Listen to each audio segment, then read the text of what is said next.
There we are. There we are. Hopefully, here we go. This software, Tim, is something else. Honestly, it changes every time I come on here, and because we're starting to slow down our live events, you know, they're getting less and less frequent. Which that's only due to the workload sort of upping from here. You know, we're sort of dealing with Amendment 2 stuff. We're going out talking to a lot of contractors, giving them a lot of information, and you know, it's sort of getting really busy, quite frankly. You know, how are you, Tim? I'm well, thanks, Jake. It's been a JPEL 64 sort of day, and starting to think about all the things that are constantly developing anyway. So yeah, it's lovely and sunny up in Hull, as it always is. The sun shines on the righteous. For those of you that don't know, this is my new partner in crime. It's Tim Benstead, and he is a very knowledgeable guy. He sits on some of the JPEL committees, more importantly, chairman of Subcommittee B when it looks at BS 7671, amongst a lot of other things. So the format this evening is going to be a Q and A, and it's going to be sort of directed at myself and Tim. If you have any questions, please feel free to put them in the chat. If you don't have any questions right now, but you are watching this back at a later date, then of course you can put your questions to us. And as always, we'll do our very best to get back to you and answer your question. Tim, the regulations then, they're out now, that's it. The 28th of March was when they were released. Yeah. We saw a number of changes that are sort of in the regulations to do with AFDDs, so art fault detection devices. We saw ones about SPDs. We saw the inclusion of recommendations when it comes to earth electrodes. We saw some changing to the wording and the terminology right at the beginning, from the outset, the word recommendation, and sort of developing it on from what we always knew of it as an electrician. Yeah. Recommendations, we normally look at those and kind of go, well, okay, yeah, we see you. Yeah. Are we going to do you? Absolutely not. Yeah. Well, I think the IET have been very helpful in this latest version. It has provided a real bit of clarity insofar as understanding shall, should, may, can, and I think that's probably for the first time ever that there's been an element of certainty with our uncertainties. So when you come down to a recommendation, it tells you this is something you should do, and therefore the emphasis is on doing it unless there's some good technical reason as to why it needn't be done. But it provides, now the regulations provide a wee bit of clarity there, and that's very helpful, I think, for everybody going forward. Yeah, definitely. We've got our first question coming in, Tim. It's actually an interesting one, and we've had the discussion, let's put it that way, and it's regards to SPDs covering domestic smoke alarms. This is somebody else's question. This is not, you know, we haven't sat there and sort of loaded anybody up with any questions. We've had the same conversation, believe it or not, Mr. E5 Group. I'm not sure who's there, whether it's Paul or one of the other guys, Sparking Ninja, etc. Make yourself heard, make yourself known. Which E5 member is it? The IET have said no. What are your views from, let's call it a business view, Tim? What do we think about the safety service aspect of SPDs? And you know, we can sit here and tell you our stance on what we believe, because that's how we interpret the regulations. Much like yourself, E5, you will interpret a regulation in a certain way, and we're no different to you as well. So, Tim, what do we? And I know you have to be with your Skullmore hat on now. With my Skullmore hat on. Yeah, opposed to your regulation head with JPEL. What are your views, and how do we see it at Skullmore? Right, as the regulations currently written in 4, I've got it in front of me, 443.4.1. There are no soft requirements. They're all shalls. This is normative text. So protection against transient overvoltages shall be provided where the consequence caused by the overvoltage could result in And so once you've got that text available to you, as it currently stands, all those 3 items there detailed serious injury to or loss of human life, failure of a safety service as defined in Part 2, and significant financial or data loss, they're all shalls. Yep. And as it currently stands, it's shall. There is no recommendation associated with that except for the last wee bit of a paragraph. And so if we state that there is a safety service and fire detection and fire alarm systems, emergency lighting systems, emergency evacuation systems, however you look at that, they all drop into safety services as defined. And again, we look to the regulations for a bit more clarity. Maybe there may become some guidance out there as to what we kind of expect from there. But as you've rightly mentioned, we don't want to leave these regulations open to interpretation. We want to see them sort of tightened up, coming in from the IET and the JPEL committee, BSI, etc., how the regulations are formed. We want to see it tightened up for the electrical contractors so that there is none of this ambiguity around regulations. We want to see it so it's crystal clear.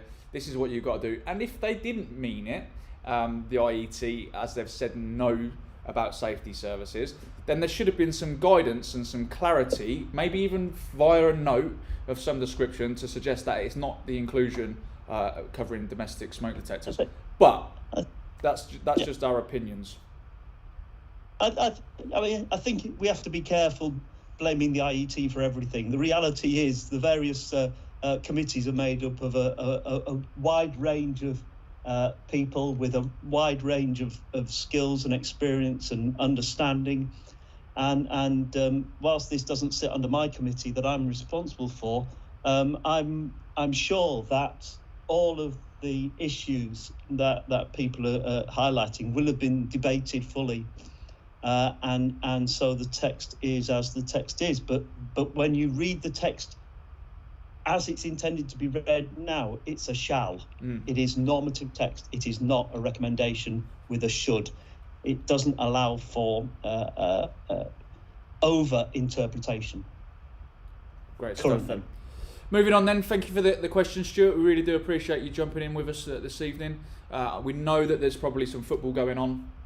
If you want to keep us posted of the scores, I think it's probably will be done when long out of here before it starts. But if it does kick off, please do make sure you keep us entertained with the football results.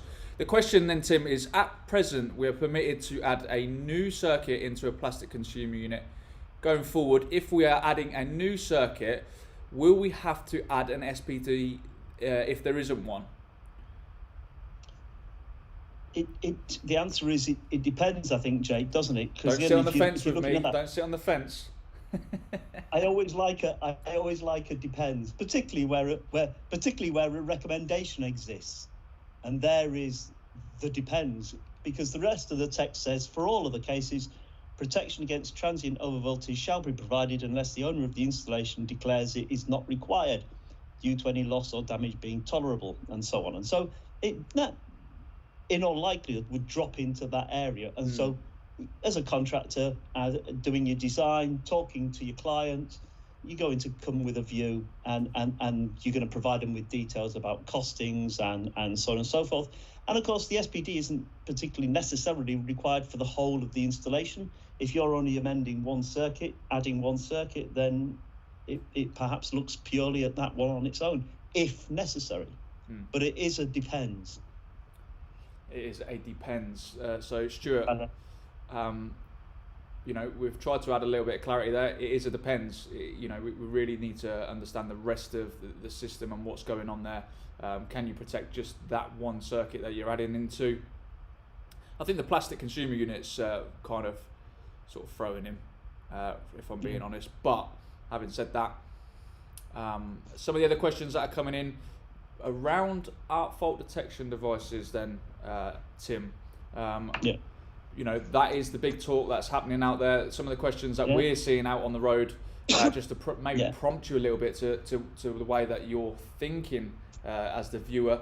You're probably sitting there wondering, if you haven't already done your research and tuned into SGTV when you're looking for content around Amendment 2. Myself, I actually did a little video with the IET, so if you haven't seen that, be sure to go and check that out on YouTube with SGTV. And also, we've done a lot of the talks, and we're going to be round probably local to you at some point when we come to do some CPD content for you. So AF fault detection devices, they've been mandated for a number of places. So we need to sort of see, Tim, where the bulk of these devices are going to be. So what are your thoughts when it comes to the ideas of socket outlets versus the rest of the circuits that we're seeing them not being mandated for? What's the thinking and what's the drive for ARC fault detection devices on socket outlets up to 32 amps? Yeah, I think everyone recognises that the nature of lighting loads is such that in all likelihood ARC fault detection devices would be relatively pointless in those types of circuits with such low currents available.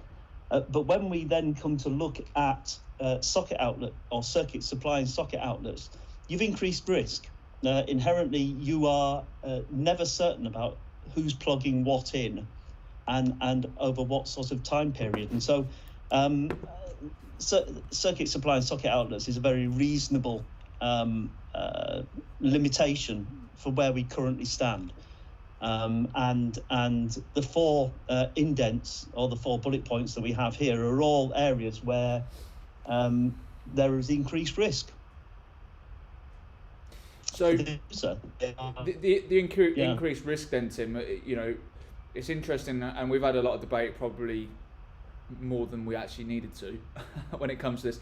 The idea of ARC fault detection devices is not necessarily to protect the electrical system that the contractors are installing, which they still will do to a certain degree, but to protect the end user and the person. We look at the 4 locations that they've been sort of mandated in with the shall, and that they are higher risk buildings, aren't they, or higher risk premise? Yeah, absolutely. They are. You think about a care home. It might be people that are elderly, unable to move so easily, and ARC fault detection devices protect against fire. That's what they do. They function very well for that. And so, once you start making judgments about the nature of risk, then these 4 items become reasonable. Most definitely. There is probably going to be some talk over the coming months as to the showers and bits and bobs like that, where you see the pull switches burning out. Why are we not mandating them on them? They are a higher risk. What's the direction of travel when it comes to that, Tim? Is there some movement when it comes to this regulation to allow it to evolve? Currently, no. The regulations are a snapshot in time. There's a clear line that's drawn in terms of their development. Once that line's passed, then in a sense you start the next cycle for 4 or 5 years down the line, and there's another snapshot in time, another moment when you say, well, this is where we're at, and in a sense everything's open then once again. So there is no if you like, direction of travel. People can raise it. Contractors can ask questions of the committee. It will get considered and argued over and debated, and all of those things will happen. But it's stuff that comes from the industry itself that will feed into it just as much as standards that come down from either IEC, Senelec, or as parallel voting arrangements. And so when we deal with these things, it's as much, we don't weigh up this is where we're going to. We have what we have, if you like, today. In 3 years' time, then that might be different, but it might be the same. It might be that people can't agree. It might be that there is a clear issues around those with higher currents, like the shower circuits, and that may drive change. But until we get some clarity there, then socket outlets is where it's at. Okay. Now, we saw the inclusion for a recommendation when it comes to an additional earth electrode. Ooh, wow. I think, and I think you agree with me on this one, Tim, that this is the hidden gem within this new set of regulations that does have the potential to one, blow up. It probably not blow up, but you know what I mean. It's to expand and sort of evolve from here, and two, probably have one of the highest risk implications when it comes to driving earth electrodes in. Let's elaborate a little bit, Tim, then on what this regulation means, because we spoke about the terminology already, and they've cleared that up for us. Should we be erring on the side of installing this additional earth electrode to the TN systems? Yeah. Well, this is as you're aware already, Drake, in 411.4.2, and it's a new paragraph that's been added, and it simply says it is recommended that an additional connection to Earth by means of an earth electrode in accordance with Chapter 54 is made to the main earthing terminal. There you go. That recommendation word again, and that means you should. Mm-hmm. It's a should. It's not a shall. It's a should. So the burden is on doing it, unless there are very good reasons why you can't do it or you shouldn't do it. And you know, we've chatted, haven't we, Jake, and sort of says, well, can you imagine situations where you definitely wouldn't do it? And I suggested that if I was looking at a row of terraced property with everything concreted and built up, and I'm very uncertain as to the type of services that are coming in and where they're coming in and the depth that they're buried for gas, water, and so on, I'm going to be very wary about installing an earth electrode under those circumstances, even though the recommendation for it. So this is not to basically divorce the PME as it comes in then, Tim. It's to enhance it for more of a reference point, would you say? Yeah, I think that's a reasonable premise. It's as you rightly say, it's TN systems. It's not creating a TT system for this arrangement. It's merely locking down to 0 volts earth potential, the main earth terminal. Okie dokie. Someone else has asked the question about the 514 when it comes to identification.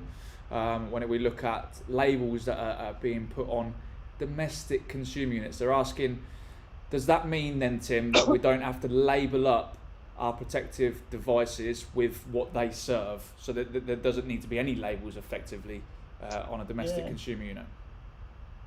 You could certainly interpret it that way. I think at a personal level, I would hope people wouldn't leave it blank. If I'm coming up to a consumer unit, then I'm certainly wanting to know that it's been labelled sensibly, so that I can immediately identify what it is. You can imagine a situation, Jake, where the client has received it 5 years ago or 10 years ago, the test schedule, and you potter along to do some maintenance work, and you say, well, have you got the test schedule? And they'll go, what are you talking about? And suddenly you're in the business of trying to identify circuits, and it's taking time, and it just becomes a difficulty. And so, again, shall we say, at a fairly sensible level, I would be marking up my consumer unit quite happily. But the regulations now permit that bit of labelling not to exist in the way that it did originally. Now, when it comes to identification, I'm struggling with that word tonight. I don't know what's going on with me. When it comes to identification on consumer units, there is one label that does need to stay, and that's the dual supply label. So if there are two sets of suppliers going into that building, whether it's from a generator or a solar PV or battery storage, etc., then there would need to be a label on there as well. Let us know your thoughts. There is quite a few of you in the chat. Come on, get talking, get asking questions. We need more and more questions from you for content, most definitely as well. We saw some changes around Part 7, lots of changes throughout there. We need some people that specialise in them areas, really, to ask us questions when it comes to Part 7. Anywhere else you want to sort of go, Tim, or anything that you want to mention? We're waiting for a few more questions to come in for us as well. Yeah, sorry, Jake, for interrupting there. I think it's important people that are involved in specialist areas do look very carefully and remember what Part 7's about. Part 7 amends the general requirements of 7671. So you deal with the main basic bits, and then you look at Part 7, and you say, because this is a special location, what has to be amended or added in the light of the peculiarities of that particular installation type? And it might be, for example, medical locations. So we've already recognised that there's a mandating for AFDDs in certain places. Care homes would be a classic example, but in medical locations, they're very wary about AFDDs. Mm-hmm. And so, again, that would be a case where it has amended the main body of the text purely because of the particular issues around medical locations. So that's an important one in Part 7. And of course, solar PV is almost a whole rewrite. And so anyone involved in the solar PV installations need to have another look at that. Mm-hmm. Okay. I'm just going back to the video on SGTV, just trying to pick up some of the questions that we may have missed. Does anyone have any stats on the amount of surges UK wide a year that are harmful? I've never experienced one in 25 years as an electrician. What do we want to think? What do we want to say about that then, really, Tim? If all they're talking about is lightning strokes, it may well be that there's limited effects from that. Although, to be honest, if you were in a property pretty close to a church steeple, you might want to think very carefully, because of course they, by their very nature, lightning strokes, because they're seeking to protect this nice pointy finger into the sky. Mm-hmm. I think just repeat what the question was again, Jake, just to remind me. He just said that basically he's never experienced surges of any description. Yeah. Does anyone have any stats on how prevalent they are? Yeah. Again, they're not like, we're not like in southern Germany or Austria where lightning systems are really quite or lightning storms are quite intense. But there will be areas where there's a higher risk than others. The other thing is, if you're in an industrial setting, then there's a relatively high risk of big inductive switching taking place. You're switching a big old motor in and out. Yeah. And if you don't have, and if it's an older style and you haven't got the variable frequency drives and so on, then you could end up with situations where you've got big heavy inductive loading when the motors are turned on and off. And that can transmit very readily and start breaking things down. So it's not just lightning strokes, although we obviously concentrate on those. But I do take on board the gentleman's point. It's well made. Yeah. We have got another question from a chap called Richard Fort. I wish the ramp test of RCDs would become part of the regulations, especially now that the 5 times testing has been removed. More and more common are cumulative earth leakage issues and the build-up of natural appliance and equipment earth leakage building up in the home more than ever, especially those with RCDs or RCCBs and not RCBOs. I think that's a valid point. I think that should be definitely raised. Whose committee is that one? Not mine. C. So I think there's a couple of points there, though, Jake, aren't there? There's the new addition to the list for RCBOs sort of being a sensible option to avoid unwanted tripping. We like RCBOs. Yeah, and that's a good general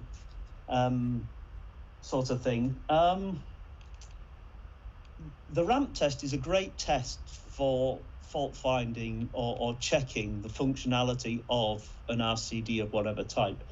But in terms of type testing an RCD of whatever type, I would much rather us manufacturers did our job and ensured that they complied with the relevant standard. And they do. UK manufacturers are across the piece. They do their job. And again, if I've bought a shed load of RCBOs, I want them to be working out of the box. Yeah. Let's not forget though, Tim, that the requirements of BS 7671 are a minimum standard. I think, speaking from some experience that I've got with RCDs and RCBOs, that would be a great addition to your test sheet, Richard, to suggest that you've actually carried out a ramp test. You know what's going on with that system. Are they likely to sort of see in, I don't know, let's call it a year's time, when they add more and more equipment, and you speak about natural appliance and equipment earth leakage, they are going to add more and more devices in. They could have a potential problem. Maybe when you do an EICR, that, you know, it's a fantastic addition to your armoury, and you can actually sit there and say, I'm going to do a ramp test because I believe that you're on the verge. We know under the standard a 61009 or even I think 61008 that the requirements for the tripping times is that they actually can go out at, I think it's half their rating. So let's take a 30 milliamp device, they could potentially go out at just over 15 milliamps, being 16 milliamps. So typically, Jake, just sorry for interrupting, typically it's around about 2021. Yeah, so, but the standard itself though, Tim, does state that it can go at half times its rating. So, you know, there is that to also consider as well. So it may be something that you can sort of add in, Richard. Richard's replied saying normally add that into comments on an EICR. Fantastic idea, brilliant. Yeah. So I think the practical point though is adding more and more columns to test result sheets just makes the text get smaller. There's a very practical how many columns can the certificate bear without it becoming illegible, and yet we have to be careful with that we don't just keep adding columns. But it's a point well made. Yeah, definitely. I like Richard. He's coming back with some comments. Good. Yeah, if you've got anything else for us, Richard, please feel free to keep adding your comments in. Stuart, the E5 guys didn't come back to me, which I'm a little bit gutted about. I thought they would strike up a well-structured conversation like they normally do. There is quite a few people still left in here. If you've got any questions, come on, get them in, even if it's small. Just something for us to chat about. We've picked up the answers and the questions from the YouTube video that we mentioned on SGTV. Anything else you want to mention, Tim? We haven't really touched on part 8. Lots of people are asking about part 8, saying, what is it? Do we need to pay attention to it? There's lots of, there's about 5 or 6 regulations, I believe, that are in there. Other tthan that, yeah, I mean it's very new, isn't it? And I think as an industry, that's we're going to want to hear what people are saying as they try and work it through. I think the other thing would be interesting is people's views on the new 422, and how that is being thought about, particularly in the less obvious protected escape routes, and that would be worthwhile having a conversation on that if people have any questions. Yeah, I think it's going to be a challenging one because a lot of people are still getting mixed up with protected escape routes and escape routes. Probably prevalent of us to touch on it and say that you should be getting somebody else to guide you on what is a protected escape route. Yeah. If you want to know a little bit more, we can elaborate as well. Richard's come back and said, how long have you got? I teach at a local college. You should have all the information for us then. If you've got any questions that you're sort of struggling with, Richard, please do get them down and we can sort of guide you. I also told him I did 16 years as a lecturer. Did you have all the answers when you did that? Always, even when I didn't. Stuart's come back and said, seen as EICRs have been brought up, what's your view on coding for an AC type RCD? I'm thrilled that somebody's asked me this in a domestic property. When we start to look at AC devices, going back to the amendment, they've sort of been shunted to the side and said that the one we need to be using now is the Type A. How do we see that affecting them, Tim, when it comes to the guys that are out on the road doing these day-to-day EICRs? Should they be coding when it comes to Type AC devices? I think what they have to do is look at the context. If the AC device is in and but they can see that in the installation, the type of devices that are plugged into the system are likely to generate some DC. You may want to think about a C3. Other than that, I don't think it needs to be any more. But you have to.